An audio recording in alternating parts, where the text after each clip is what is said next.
Assalamualaikum dan salam satu Malaysia. Kita ikuti paparan-paparan utama Nasional 8 malam ini.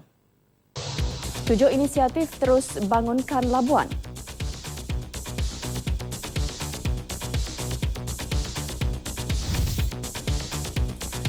Pendidikan harus jadi agenda utama setiap keluarga.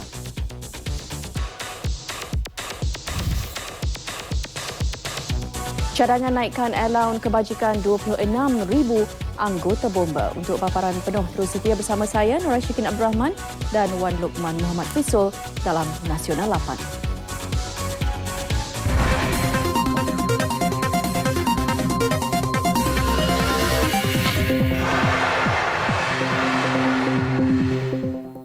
Kami mulakan Nasional 8 malam dengan berita ini. Berkuat kuasa tengah malam ini, harga runcit RON 95 ditetapkan pada harga RM1.95 seliter. RON 97 pula ialah RM2.25 seliter, manakala diesel RM1.95 seliter. Perkara itu diumumkan Menteri Perdagangan Dalam Negeri, Koperasi dan Kepenggunaan Datuk Seri Hassan Malik dalam satu kenyataan media. Penetapan harga runcit RON 95 dan diesel itu adalah mengikut kaedah pengampungan terkawal bermula 1 Disember 2014. Semua syarikat minyak serta pengusaha stesen minyak diingatkan agar mematuhi penetapan harga baru itu. Tambahnya, kerajaan akan mengikuti perkembangan pasaran harga kos produk dan kadar pertukaran mata wang setiap masa untuk menetapkan harga runcit petrol dan diesel bagi bulan-bulan berikutnya. Pada 1 Februari lalu, harga runcit RON 95 adalah RM1.70 seliter, RON 97 RM2 seliter, manakala diesel RM1.70 seliter.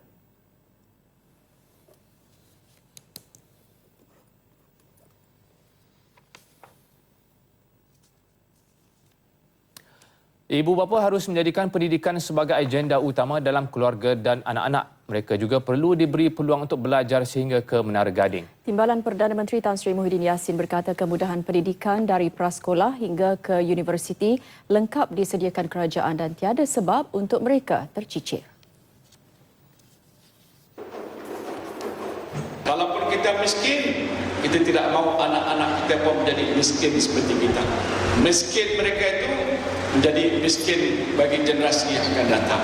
Tetapi kemiskinan itu boleh kita atasi kalau dia ada ilmu. Dia boleh bekerja sendiri. Dia boleh membuat perusahaan-perusahaan perniagaan kerana ada kebijaksanaan, ada pengetahuan. Kalau kita sebagai bapa tak memberikan mereka peluang dan mereka tidak menjadi manusia yang berilmu, jadi dia tidak akan dapat membantu diri dia. Dia menganggur, dia tak boleh buat pekerjaan. Beliau menjelaskannya pada perasmian Dewan Seri Permata Sekolah Menengah Kebangsaan Bukit Pasir dan Hari Kecemerlangan Ujian Pencapaian Sekolah Rendah UPSR dan Pentaksiran Tingkatan 3 PT3 tahun 2014. Menyentuh pelaksanaan peperiksaan PT3, beliau yakin pelaksanaan sistem baru itu akan membuahkan hasil tanpa mengira status keluarga. Keupayaan pelajar dapat diketahui secara menyeluruh dan tidak hanya bergantung dengan grade A menerusi peperiksaan PMR sebelum ini. Naib Chancellor Universiti Utara Malaysia UUM, Profesor Datuk Wira Dr. Muhammad Mustafa Ishak berkata, proses pendidikan negara kini telah maju melalui Pelan Induk Pembangunan Pendidikan. Peluang ini tidak harus dilepaskan ibu bapa bagi memastikan generasi muda mendapat pelajaran terbaik. Seharusnya akan dapat membuka mata semua ibu bapa supaya mereka lebih memberikan perhatian dan keutamaan kepada pendidikan anak-anak mereka dan tidak hanya menyerahkan soal pendidikan ini kepada pihak sekolah ataupun pihak kerajaan semata-mata. Ini kerana dengan segala kelengkapan yang ada, latihan guru yang ada, tenaga pakar yang telah dibangunkan dan pembiayaan yang boleh dikatakan hampir 100% disalurkan oleh pihak kerajaan. Manakala Malaysia kini menduduki ranking ke-9 daripada 30,000 universiti di seluruh dunia, sekaligus menarik pelajar asing meneruskan pengajian di Malaysia berbanding negara lain. Sistem pendidikan dan juga pendidikan di Malaysia ini terutama di peringkat tinggi, peringkat tertiary, telah dapat kita bangunkan dengan satu tahap kualiti yang cukup tinggi. Lebih penting daripada itu ialah tenaga pensyarah kita profesor kita adalah mereka yang telah pun mendapat latihan yang bermutu tinggi daripada universiti-universiti terkemuka di seluruh dunia. Semua kerja baik pulih Sekolah Kebangsaan SK Penimbawan Tuaran yang beroperasi tanpa infrastruktur lengkap akan disegerakan sebelum akhir tahun ini. Menurut Timbalan Perdana Menteri Tan Sri Muhyiddin Yassin, Ketua Setiausaha Kementerian Pendidikan sudah diminta untuk meninjau situasi sekolah tersebut. Peruntukan bagi pembangunan di sekolah tersebut sudah disalurkan pada tahun lepas. Sebenarnya bantuan untuk membangunkan sekolah itu sudah kita sediakan. Ini berlaku pada tahun lepas, saya tak silap saya 7-8 bulan yang lepas. Tapi kerja-kerja untuk menyiapkan pelan teknikal itu agak mengambil masa sikit. Bukan kita tak nak buat. 4 buah sekolah sudah selesai. Cuma ini satu yang tertinggal. Jadi apabila saya dimaklumkan semalam KSU dah ada di bawah, ini soal pentadbiran lah pengurusan. Jadi kita akan cuba segerakan penambahbaikan sekolah itu. Peruntukannya tak besar sangat. Dia dalam lingkungan 5 ke 10 juta punya peruntukan. Cuma kerja-kerja teknikal ni mesti disegerakan. Beliau bercakap dalam sidang media selepas menghadiri karnival muzik untuk belia di Pagoh Johor. Tan Sri Muhyiddin mengulas mengenai keadaan sekolah tersebut yang dikatakan tidak berdinding dan berkhemah. Semalam, Perdana Menteri Datuk Seri Najib Tun Razak dalam akaun Twitternya mengarahkan Ketua Setiausaha Negara Tan Sri Dr. Ali Hamzah menyiasat mengenai dakwaan keadaan SK Penimbawan Tuaran itu. Sementara itu, mengulas mengenai pemulihan sekolah terjejas akibat banjir baru-baru ini, Tan Sri Muhyiddin menjelaskan proses tersebut sedang dilaksanakan. Kementerian Pendidikan dianggarkan menanggung kerugian berjumlah 450 juta ringgit dan sebanyak 200 buah sekolah di bawah kementerian terjejas akibat bencana itu. Pemberian subsidi untuk feri penumpang bernilai 15 juta ringgit setahun dan membangunkan mini pusat transformasi bandar UTC di Pulau Labuan. Itu antara 7 inisiatif dan projek bagi memastikan kesinambungan pembangunan untuk rakyat di Pulau Bebas Cukai itu. Ia diumumkan Perdana Menteri Datuk Seri Najib Tun Razak pada perasmian Kompleks Pasar Sentral Labuan. 1.5 juta ringgit diperuntukkan bagi mewujudkan kemudahan eskalator di Kompleks Pasar Sentral Labuan, manakala 20 juta ringgit untuk menaik taraf kemudahan di Jeti Pendaratan Ikan Lembaga Kemajuan Ikan Malaysia LKIM Labuan, pembinaan beberapa batang jalan raya serta penurunan duty stamp untuk penukaran status tanah pertanian kepada perumahan. Selain itu, 77.5 juta ringgit untuk projek-projek di bawah Jabatan Agama Islam Wilayah Persekutuan Jawi, antaranya pembinaan surau, sekolah menengah agama dan membaik pulih masjid. Datuk Seri Najib berkata Labuan kini semakin maju sebagai pulau yang moden, progresif dan pesat dengan kemajuan ekonominya. Namun, tugas kita belum berakhir lagi.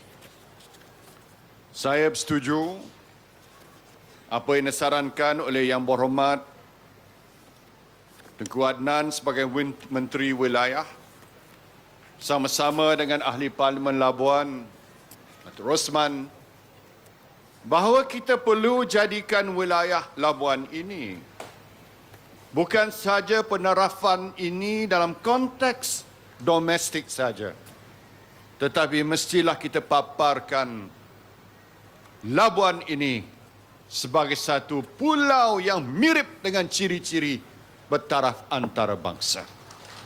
Oleh itu, usaha kita perlulah kita lipat gandakan lagi. Melalui rancangan Malaysia ke-11 bermula tahun 2016, usaha giat perlu dilaksana bagi mengenal pasti beberapa projek bagi merancangkan lagi pembangunan sektor ekonomi di wilayah Persekutuan Labuan. Antara ikon bagi pembinaan di Labuan ialah Pusat Industri Gas dan Minyak serta Pusat Keuangan Pesisir Antarabangsa. Pada majlis ini, Datuk Seri Najib juga melancarkan penubuhan Yayasan Pendidikan Labuan serta bantuan 2 juta ringgit untuk yayasan tersebut. Dan pagi tadi di Kuching, Medan Niaga Satok menjadi tumpuan ramai apabila Datuk Seri Najib melakukan tinjauan mesra ke kompleks pasar bersepadu itu. Kesempatan hampir sejam itu digunakan untuk melihat sendiri perkembangan pasar terbesar yang terkenal dengan penjualan ikan terubuk masin dan barangan keperluan asas lain. Lebih 1,000 masyarakat di Kuching membanjiri kompleks pasar ini yang menempatkan lebih 2,500 peniaga dan usahawan bagi mendekati pemimpin nombor 1 negara ini. Datuk Seri Najib turut diiringi Ketua Menteri Datuk Patinggi Tan Sri Adenan Satim, Menteri Perumahan Datuk Amar Abang Johari Tun Openg dan Menteri Kerja Raya Datuk Sri Fadilah Yusof. Ribuan pengunjung dan peniaga di Medan Niaga Satok jelas teruja dengan kehadiran Perdana Menteri yang menjenguk urusan mereka sebelum menamatkan lawatan kerja 3 hari di Sarawak. Perdana Menteri turut menyampaikan sumbangan wang ihsan berjumlah RM85,000 kepada 170 penduduk terjejas banjir di seluruh Kuching. Penerima merupakan penduduk daripada 5 buah kampung iaitu Kampung Tupung Tengah, Tupung Jaya, Kampung Gita Laut, Kampung Gita Lama dan Baru serta Kampung Pinang Jaya.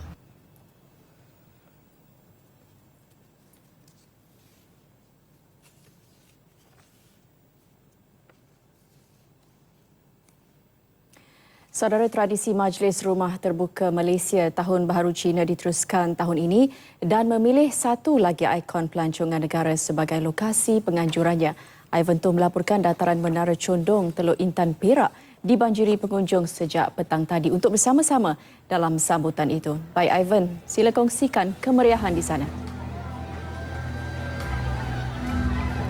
Syekil Loman sememangnya sangat-sangat meriah di dataran Menara Condong Teluk Intan ini. Saya baru saja diberitahu sebentar tadi dianggarkan lebih 20,000 yang hadir pada malam ini. Bukan sahaja penduduk sekitar di Teluk Intan, malah dari Manjung, dari Ipoh dan juga banyak lagi kawasan yang untuk sama-sama memeriahkan lagi Rumah Terbuka Malaysia Tahun Baru Cina edisi 2015 peringkat kebangsaan ini.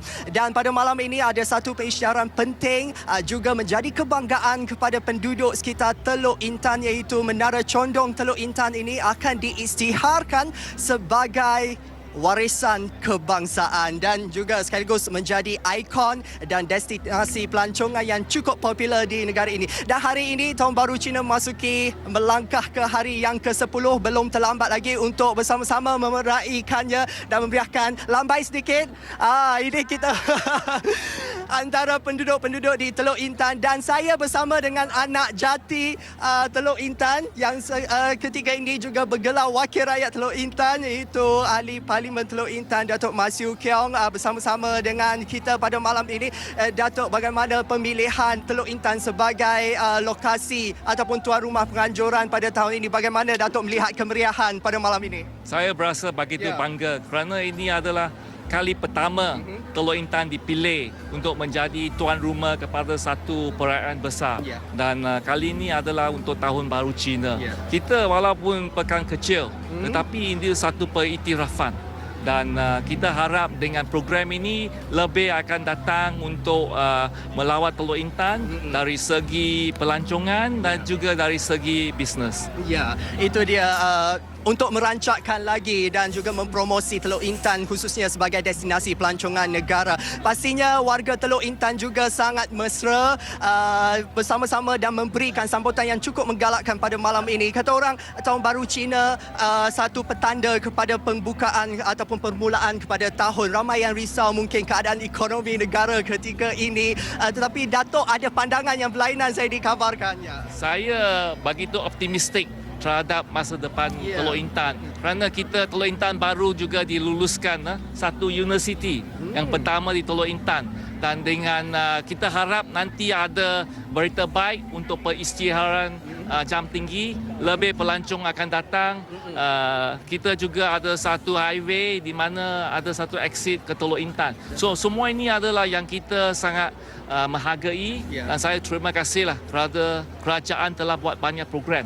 Dan ini akan menolong Teluk Intan untuk jangka masa yang panjang. Ya, selain daripada Datuk Mas, sebenarnya pada malam ini bersama-sama dengan kami adalah pemimpin-pemimpin setempat dan juga pemimpin tempatan pemimpin politik dan juga NGO yang bersama-sama untuk meraihkan Tahun Baru Cina. Apa kata sekali sebelum kita kembali ke untuk meneruskan Nasional 8 ini, ucapan daripada Datuk Mah dan juga rakan-rakan. Saya nak ucap kepada semua warga Tionghoa di Malaysia, 恭喜发财，我们一起恭喜发财。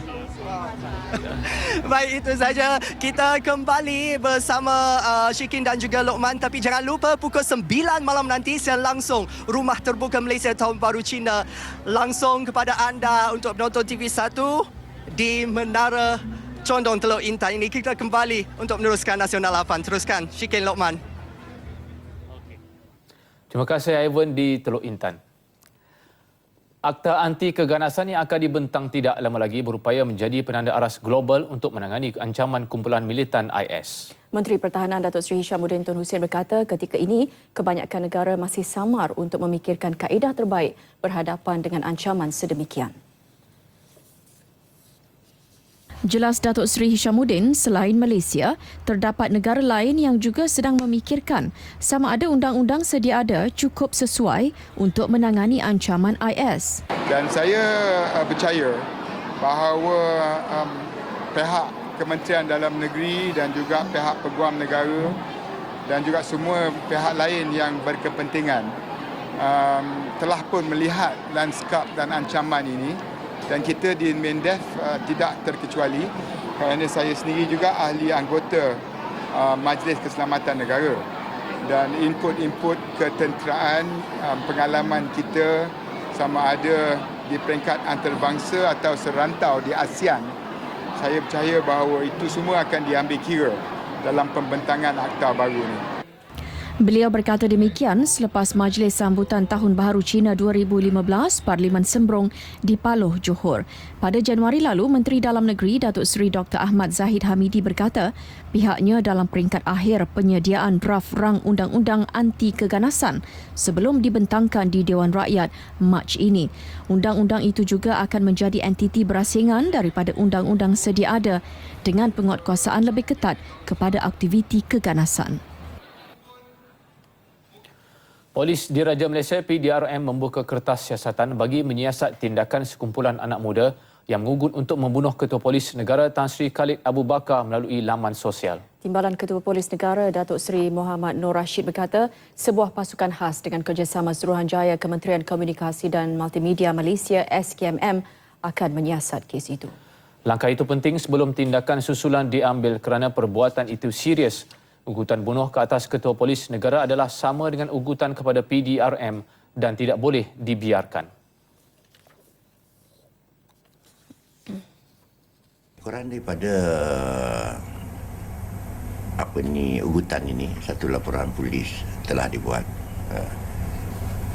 Satu unit khas yang bertanggungjawab untuk menjalankan siasatan terkelas yang tertentu di Bukit Aman telah mengambil alih siasatan ini. So, kita dalam proses mengenal pasti blok-blok yang terlibat, mengenal pasti orang yang membuat ugutan-ugutan ini.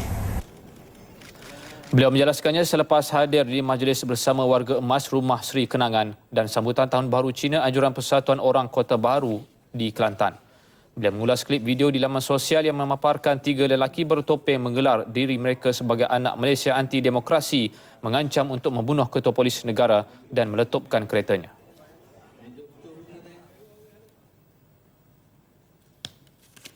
Mengulas perkembangan usaha membawa pulang Kopral Sirul Azhar dari Australia bagi menjalani hukuman mati, Timbalan Ketua Polis Negara berkata polis akan berbincang dengan pejabat Peguam Negara bagi tujuan tersebut. Mengikut peraturan dan undang-undang yang ada, itu terpulanglah kepada pihak Australia. Sama ada dia nak serah ataupun tidak. Itu kuasa dia. So maksudnya setakat ini beliau tidak menafikan perbincangan dan sebarang urusan berkaitan akan mengambil masa agak lama. Mass Rapid Transit Corporation Sendirian Berhad MRT Corp menafikan dakwaan bahawa Jabatan Bomba dan Penyelamat tidak dimaklumkan mengenai insiden di portal Semantan semalam. Malaysia Insider semalam melaporkan bahawa penolong pengarah operasi Jabatan Bomba dan Penyelamat Azizan Ismail hairan mengapa pihak MRT tidak memaklumkan insiden berkenaan kepada pihaknya. Laporan itu turut menyatakan pihak bomba hanya menerima panggilan telefon daripada orang awam pada pukul 3 petang. Bagaimanapun pihak MRT menafikannya kerana kontraktor tampak pembinaan iaitu Sunway Construction Sdn Bhd membuat panggilan kecemasan pada pukul 1.38 tengah hari, kira-kira 18 minit setelah kejadian berlaku. Bomba tiba di tempat kejadian 15 minit kemudian dan memberikan pertolongan cemas kepada mangsa yang terselamat dan menghantar pekerja terlibat ke Hospital Kuala Lumpur. Dalam kejadian pada 1.20 tengah hari itu, seorang pekerja maut di tempat kejadian dan seorang lagi parah. Sempena sambutan Tahun Baharu Cina, Parlimen Paguh, Timbalan Perdana Menteri Tan Sri Muhyiddin Yassin menegaskan keharmonian antara kaum perlu dijaga dan diteruskan menjelang tempoh 5 tahun menuju 2020. Untuk menjadi sebuah negara maju, semua kaum perlu menghormati satu sama lain. InsyaAllah Malaysia akan jadi negara maju pada tahun 2020. Jadi oleh sebab itu 5 tahun ke hadapan ini adalah satu tempoh masa yang penting. Macam mana Malaysia pertama mesti kekal aman. Jangan ada pergaduhan. Sebab itu kita mahu supaya orang Melayu menghormati orang Cina.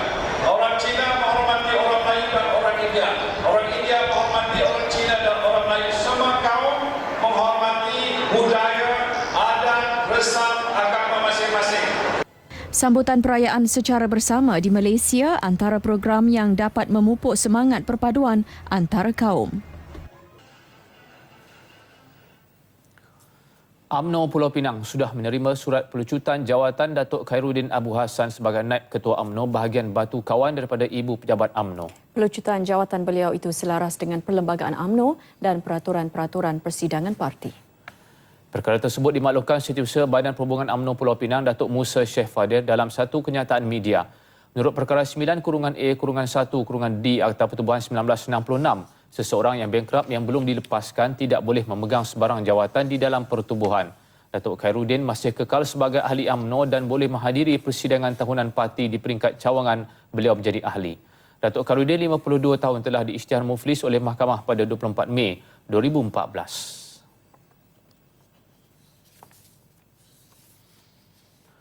Seorang gadis Nur Samawati Mahmud gigih membantu untuk mengembangkan perniagaan ibunya di laman sosial tetapi tiada siapa yang menyangka beliau menggunakan lidah beliau untuk mengendalikan telefon pintar. Dikategorikan sebagai orang kurang upaya OKU, Nur Samawati dari kampung Gelong Gajah, Pendang, Kedah tidak menjadikan kekurangan diri sebagai alasan untuk berjaya. Menurut Nur Samawati atau lebih mesra dengan panggilan Kak Long, 30 tahun, beliau mahu menjadikan kemudahan internet dan laman sosial sebagai landasan untuk memajukan industri kicap dan sos yang diusahakan ibunya, Mahmudah Enterprise. Nur Samawati kini semakin selesa, ceria dan mempunyai ramai kenalan melalui telefon bimbitnya itu. Seronoklah walaupun kalau hanya duduk dalam rumah je, tapi kalau boleh tahu perkembangan semasa, isu-isu semasa. Dalam pada itu, sebuah syarikat telekomunikasi Bumi Putra, Clickster Mobile melaksanakan tanggungjawab sosialnya membantu gadis OKU itu.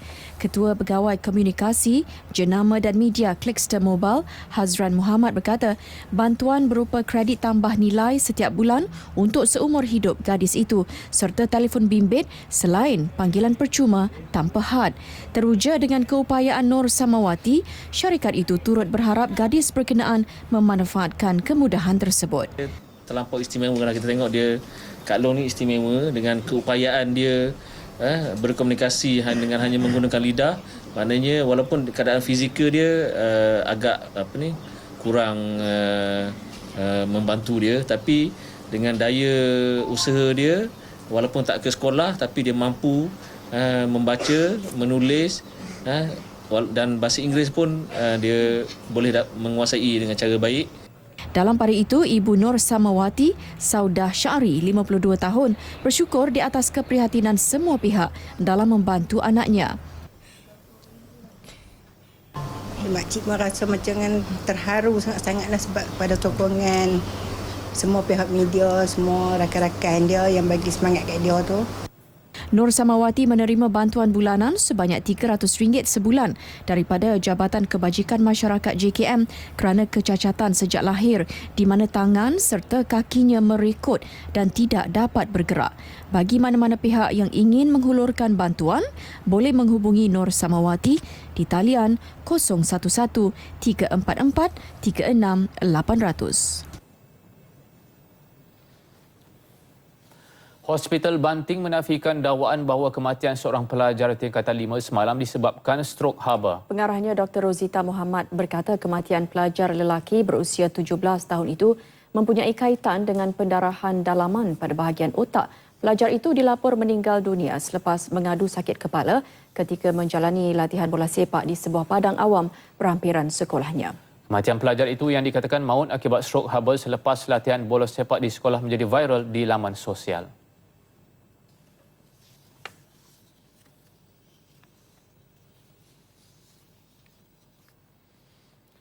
Majlis Perhimpunan Perpaduan Melayu yang bermula sejak pukul 5 petang tadi terus berlangsung meriah hingga ke malam ini.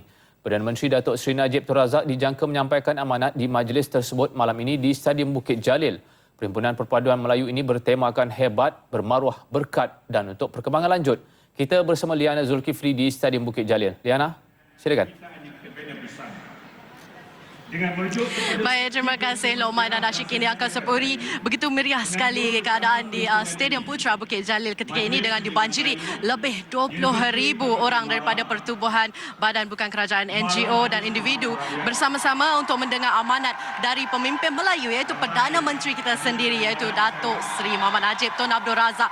Benar sekali seperti apa yang dimaklumkan, perhimpunan ini dikatakan mengulangi inisiatif yang dilakukan oleh pertubuhan NGO hampir 69 tahun lalu di Kelab Sultan Sulaiman Kampung Baru di mana ia berjaya membentuk sebuah kesatuan bangsa Melayu hingga tertubuhnya UMNO 2 bulan selepas itu. Baik, hari ini sebanyak 284 pertubuhan bukan kerajaan NGO turut terlibat secara langsung dalam perhimpunan pada malam ini dan ia kerjasama antara Universiti Teknologi MARA, UiTM, Majlis Amanah Rakyat MARA, Dewan Bahasa dan Pustaka DBP, Jabatan Kemajuan Islam Malaysia JAKIM, Unit Perajuk Agenda Bumi Putra Teraju serta Biro Tata Negara. Itu sedikit info yang dapat saya gambarkan keadaan di sini ketika ini. Sebentar tadi Perdana Menteri dan para hadirin juga telah melaksanakan solat maghrib berjemaah di ruang legar bawah stadium ini dan menarik di sini adalah acara menandatangani wa'ad atau ikrar menjadi agenda penting dalam perhimpunan ini. Wa'ad tersebut telah disusun dan ditulis oleh 4 orang individu pada 25 Mac 2013 dan akan ditandatangani oleh setiap hadirin pada perhimpunan pada malam ini. Baiklah, bersama saya ketika ini adalah bekas timbalan Ketua Polis Negara Tan Sri Samsuri Arsyad. Baik Tan Sri, terima kasih kerana sudi bersama kami pada hari ini Tan Sri. Terima kasih kembali. Baik Tan Sri, kita lihat hari ini lebih 20,000 penonton bersama-sama kita di Stadium Putra Bukit Jalil hari ini Tan Sri. Apa pandangan Tan Sri sendiri terhadap inisiatif perhimpunan hari ini? Bismillahirrahmanirrahim. Alhamdulillah, saya sungguh bersyukur dan rasa sungguh berbangga di atas kesempatan hadir bersama dalam majlis yang begitu hebat, yang bersemangat ini, yang mana menekankan 3 perkara penting oleh yang hadir dan juga kita yang mewakili yang lain yang tidak hadir dan juga mewakili yang sebenarnya seluruh rakyat dalam negara ini, iaitu kita menekankan 3 perkara, iaitu kita hendakkan masyarakat kita masyarakat yang hebat, masyarakat yang bermaruah dan masyarakat yang berkat. Jika kita berpegang kepada 3 ini, insya-Allah negara kita akan sentiasa berada dalam aman, dalam berdamai dan penuh sejahtera dan makmur. Sebabnya yang pertama, bila kita katakan hebat maknanya kita menekankan aspek kecemerlangan kepada semua orang.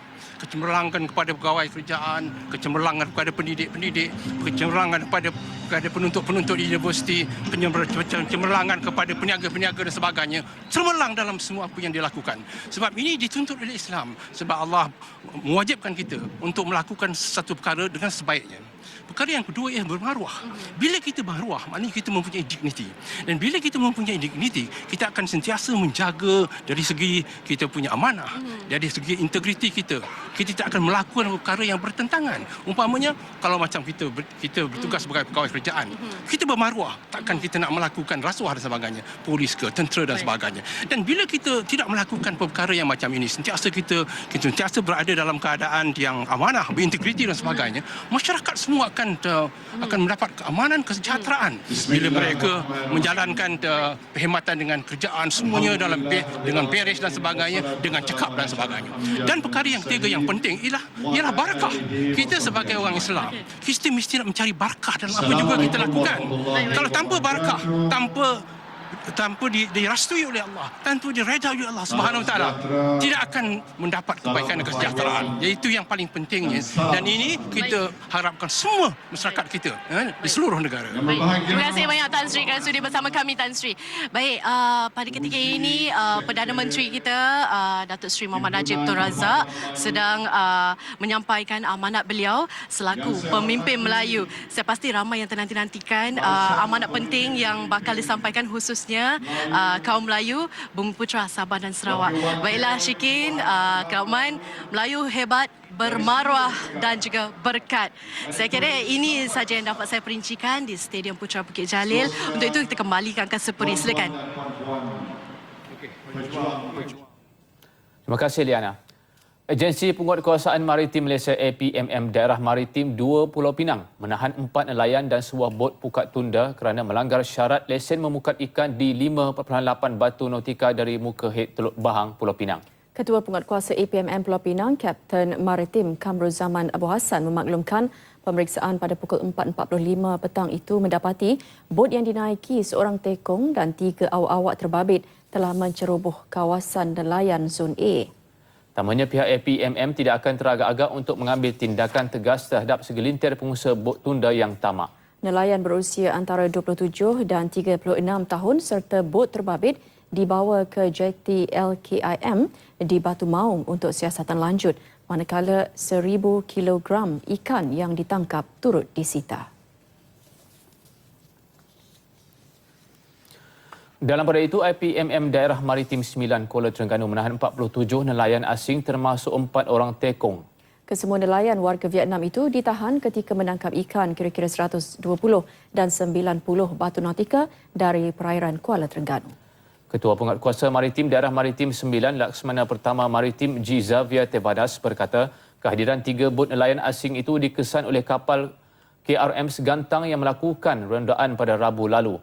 Ketiga-tiga bot berkenaan cuba melarikan diri apabila menyedari kehadiran pihak berkuasa namun gagal. Kesemua nelayan asing yang ditahan berumur 18 hingga 55 tahun dan tidak mempunyai pengenalan diri.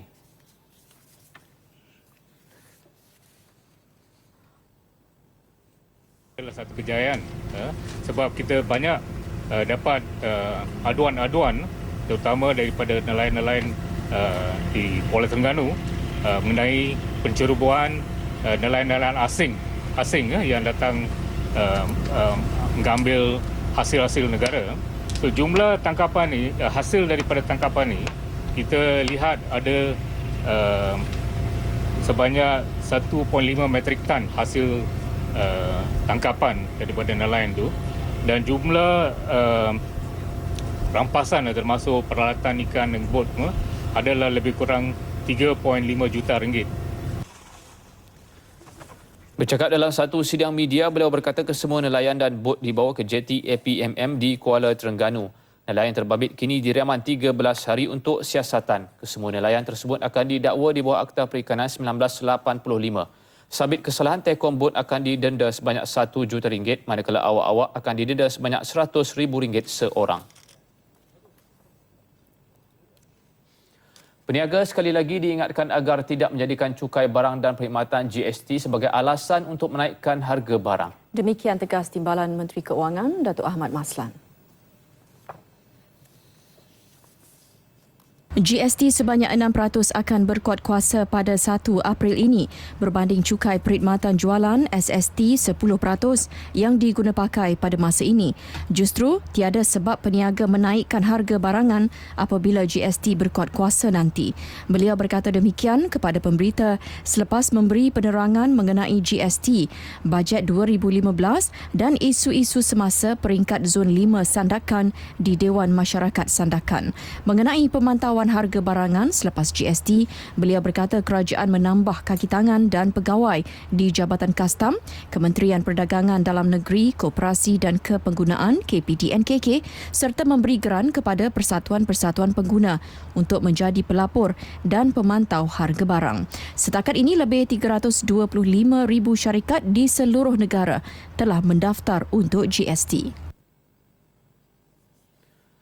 Sabah Electricity Sdn Bhd SESB akan mengaktifkan bilik gerakan tarif bagi memudahkan pengguna mendapatkan maklumat berkaitan pelarasan tarif elektrik baharu mulai 2 hingga 31 Mac ini. SESB dalam satu kenyataan memaklumkan pelarasan sebanyak 3.5% itu akan dinikmati semua kategori pengguna kecuali pengguna domestik yang penggunaan elektriknya 300 kW ke bawah. Bilik gerakan tarif SESB itu akan beroperasi setiap Isnin hingga Jumaat mulai pukul 8.30 pagi hingga 5 petang. Pengguna juga boleh membuat panggilan di talian 088 282 667 atau 088 224 312 untuk mendapat sebarang maklumat lanjut. Pengiraan pelarasan tarif elektrik baharu itu juga boleh didapati di laman sesawang rasmi SESB.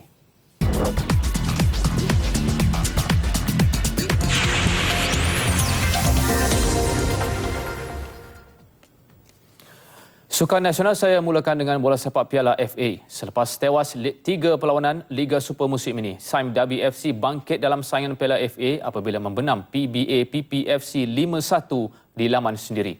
Kemenangan itu meletakkan The Giant Killers ke pusingan ketiga. Pada perlawanan pusingan kedua di Stadium Majlis Perbandaran Selayang malam tadi, Sime Darby FC, naib juara Piala FA 2012, jelas pasukan lebih baik berbanding PBA PPFC.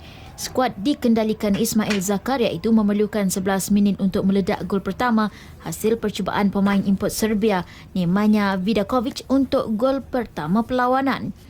Vidakovic sekali lagi mencatat nama selaku penjaring apabila menyudahkan hantaran rakan sepasukan pada minit ke-23 untuk Sime Darby mendahului 2-0. Namun pelawat berjaya merapatkan kedudukan menerusi Kaizrul Azri Jamal Abdul Haziq pada minit ke-30. Seorang lagi pemain import Sime Darby dari Uzbekistan, Dilshot Sharofetdinov, memastikan tuan rumah terus selesa dengan gol ketiga pada minit ke-41. Skuad dengan gelaran The Giant Killers itu terus menekan pelawat dan hasilnya mereka menambah 2 lagi gol di babak kedua. Marko Perovic memastikan gol pertamanya musim ini dengan jaringan pada minit ke-54 untuk kedudukan 4-0. Sementara Vidakovic melengkapkan hat-tricknya selang 2 minit kemudian untuk Sime Darby mendahului 5-1 selepas setengah jam.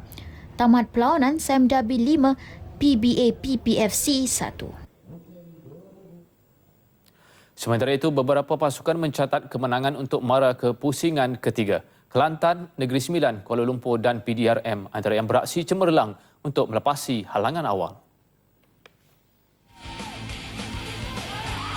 Di utara tanah air, wakil Pulau Pinang, Sungai Ara FC gagal mara ke pusingan ketiga apabila tumpas 0-1 di tangan MISC MIFA.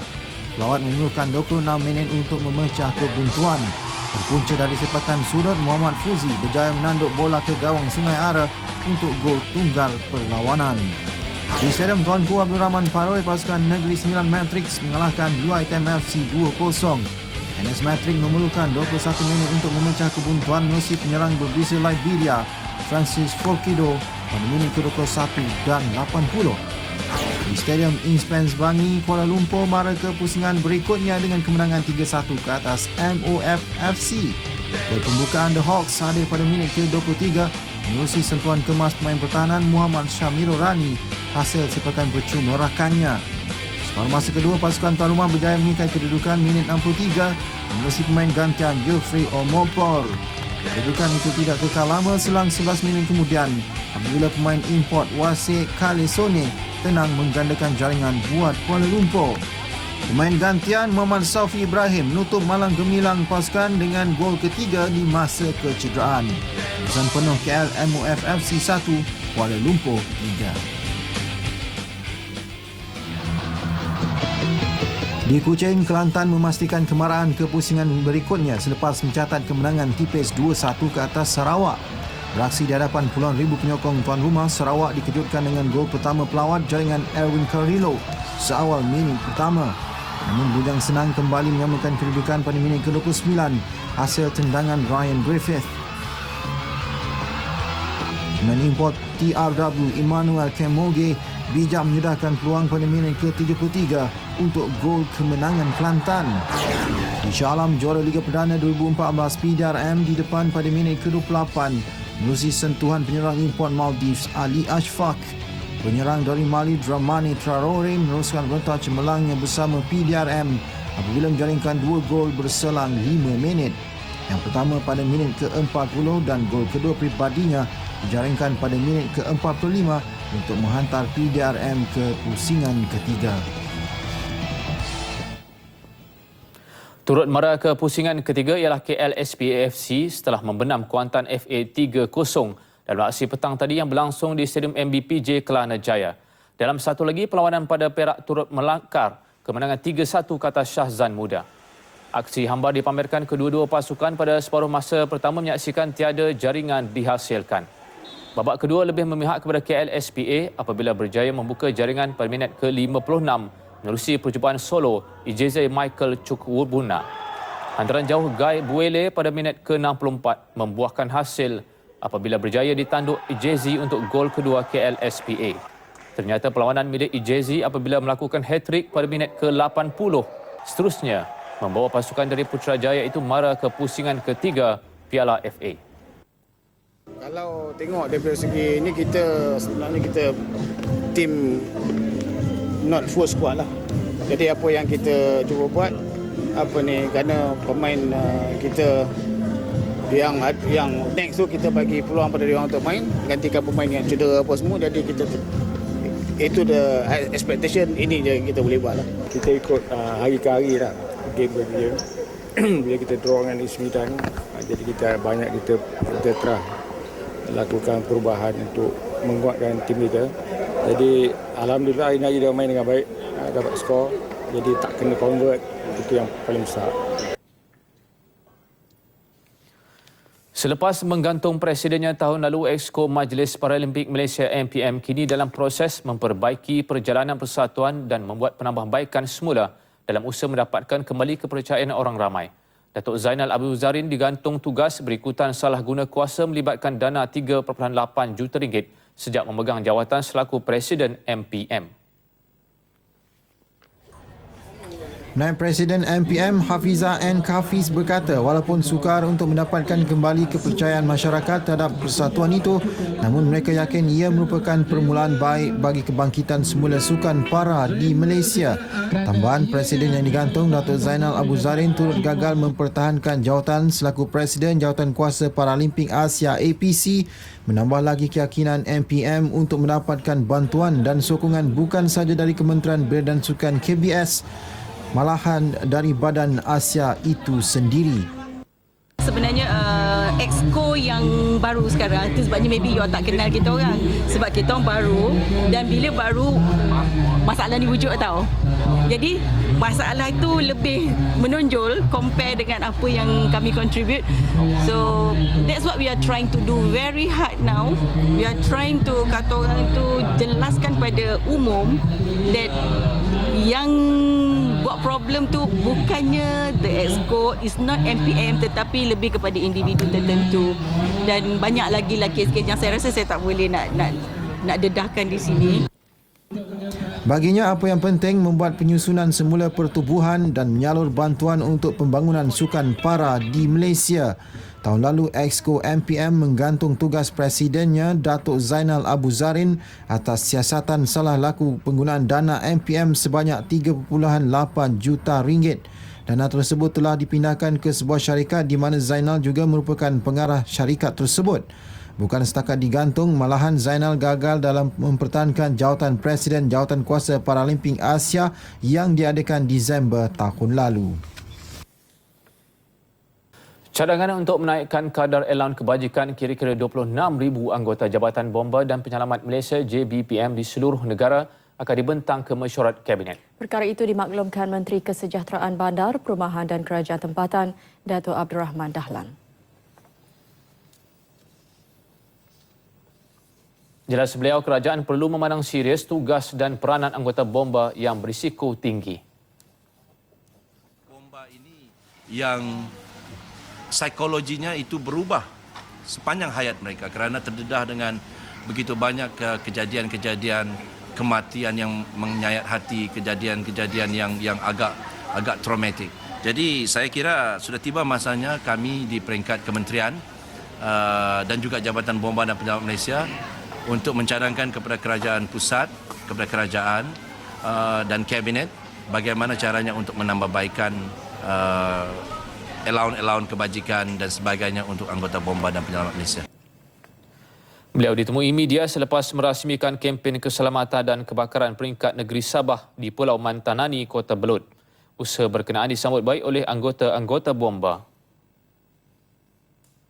Kerajaan memberi keputusan untuk menambah pembajikan, kita sambut dengan hati yang terbuka dan memang satu tindakan yang baiklah.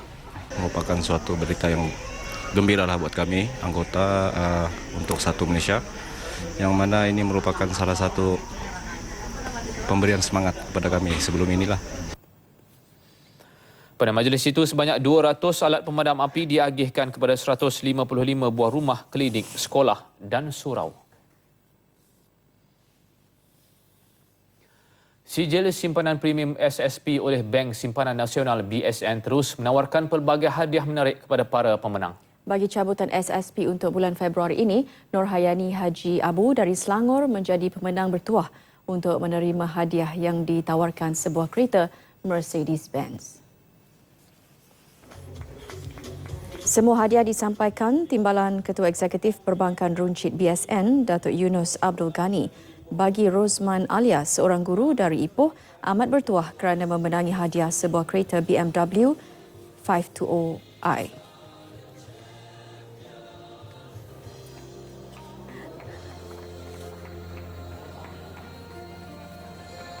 Dapat. Okey.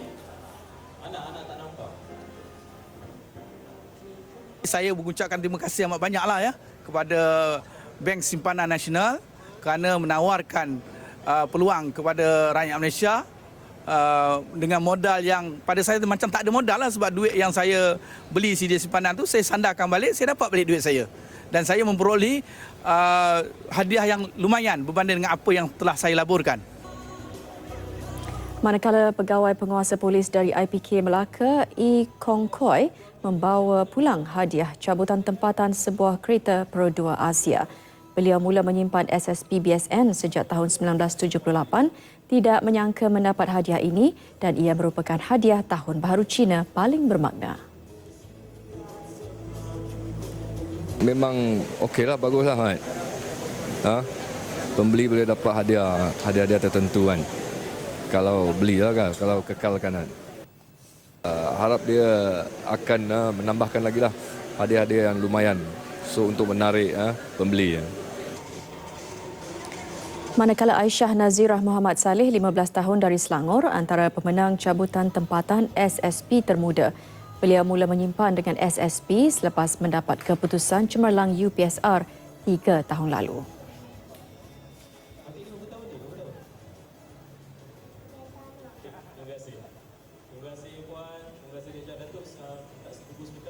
Saya rasa gembira lah. Tak sangka dapat menang kereta Pro 2 Asia. Saya nasihatkan kat golongan yang beli macam saya untuk menyimpan dekat SSP BSN. Mungkin diorang pun boleh menang. Berikut senarai nama pemenang cabutan tempatan bulan Februari 2015 dengan hadiah kemenangan sebuah kereta Pro 2 Asia dan pemenang cabutan bulanan 2015.